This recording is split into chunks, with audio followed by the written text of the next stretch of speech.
Laga PS Palembang kontra David FC menjadi laga pembuka kompetisi Liga 3 Zona Sumatera Selatan 2024. Pertandingan berlangsung dengan tensi tinggi.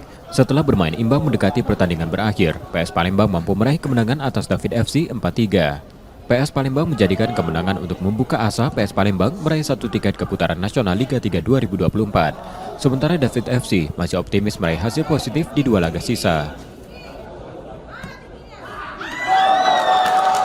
Ya, kita target tetap juara ya, kita sama-sama bisa ke nasional untuk mewakili sama Muga.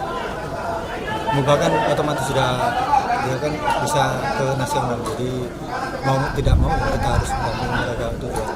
Untuk ini kita lihat ya, kita harusnya dari pertandingan pertama. Kalau kita tadi seri mungkin peluang kita lebih besar untuk melaju kan untuk pertandingan berikutnya. Tapi kalau di laga pertama udah kalah, terpaksa kita harus mencari poin di dua laga lagi untuk masuk ke final. Untuk slot satu lagi ya kita berdoa aja lah, semoga kita yang masuk ke putaran nasional.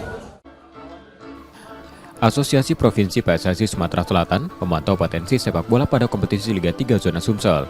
PSSI Sumsel menurunkan tim pencari bakat melihat pemain potensial dari 4 klub kontestan Liga 3 tahun ini.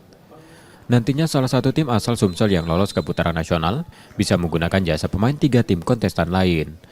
Ada, kita menurunkan karena masing-masing tim juga menurunkan timnya karena tidak menutup kemungkinan nanti yang juara ini dia bisa menggunakan pemain yang menurut pemantauan daripada klubnya bisa nanti tidak bergabung untuk ke tingkat Liga Nasionalnya.